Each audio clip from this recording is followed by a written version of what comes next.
Wherever I turn, I see evidences of my advancing years. I visited lately my country place, and protested against the money which was spent on the tumble-down building. My bailiff maintained that the flaws were not due to his own carelessness. He was doing everything possible, but the house was old.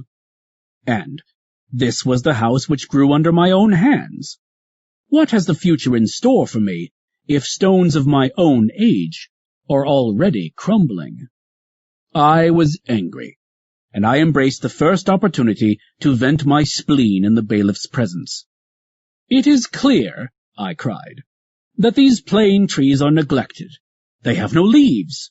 Their branches are so gnarled and shriveled. The boles are so rough and unkempt. This would not happen if someone loosened the earth at their feet and watered them." The bailiff swore by my protecting deity that he was doing everything possible, and never relaxed his efforts, but those trees were old. Between you and me, I had planted those trees myself. I had seen them in their first leaf. Then I turned to the door and asked, "Who is that broken-down dotard? You have done well to place him at the entrance, for he is outward bound. Where did you get him? What pleasure did it give you to take up for burial some other man's dead?" But the slave said, "Don't you know me, sir? I am Felicio. You used to bring me little images. My father was Philositus, the steward, and I am your pet slave." "The man is clean crazy," I remarked. "Has my pet slave become a little boy again? But it is quite possible. His teeth are just dropping out." I owe it to my country place that my old age became apparent whithersoever I turned. Let us cherish and love old age, for it is full of pleasure if one knows how to use it. Fruits are most welcome when almost over. Youth is most charming at its close. The last drink delights the toper, the glass which souses him and puts the finishing touch on his drunkenness. Each pleasure reserves to the end the greatest delights which it contains. Life is most delightful when it is on the downward slope, but has not yet reached the abrupt decline. And I myself believe that the period which stands, so to speak, on the edge of the roof, possesses pleasures of its own, or else the very fact of our not wanting pleasures has taken the place of the pleasures themselves. How comforting it is to have tired out one's appetites and to have done with them. "But," you say, "it is a nuisance to be looking death in the face." Death, however, should be looked in the face by young and old alike. We are not summoned according to our rating on the censor's list.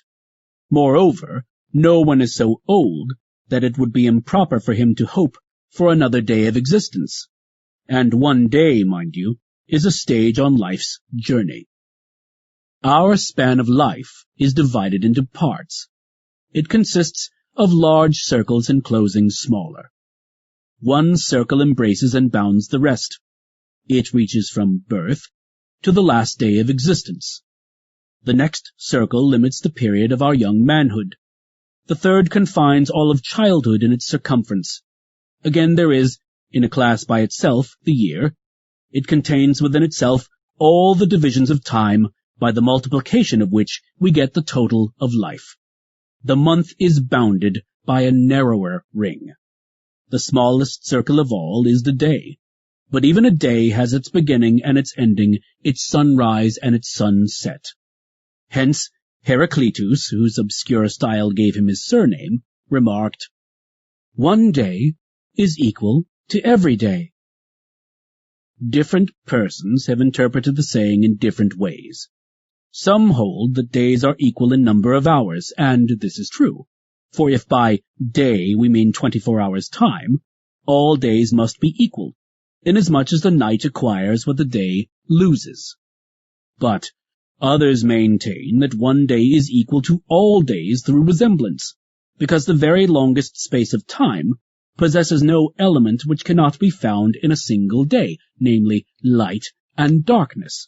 And even to eternity Day makes these alternations more numerous, not different when it is shorter and different again when it is longer. Hence, every day ought to be regulated as if it closed the series, as if it rounded out and completed our existence. Pacuvius, who by long occupancy made Syria his own, used to hold a regular burial sacrifice in his own honor, with wine and the usual funeral feasting, and then would have himself carried from the dining-room to his chamber, while eunuchs applauded and sang in Greek to a musical accompaniment. "He has lived his life! He has lived his life!" Thus, Pacuvius had himself carried out to burial every day. Let us, however, do from a good motive what he used to do from a debased motive. Let us go to sleep with joy and gladness. Let us say, "I have lived. The course which fortune set for me is finished."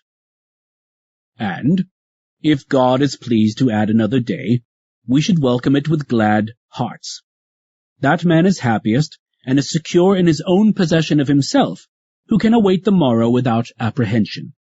When a man has said, "I have lived," every morning he arises, he receives a bonus. But now I ought to close my letter. "What?" you say. "Shall it come to me without any little offering?" Be not afraid. It brings something, nay, more than something, a great deal. For what is more noble than the following saying, of which I make this letter the bearer? It is wrong to live under constraint, but no man is constrained to live under constraint. Of course not. On all sides lie many short and simple paths to freedom, and let us thank God that no man can be kept in life. We may spurn the very constraints that hold us. "Epicurus," you reply, "uttered those words. What are you doing with another's property?"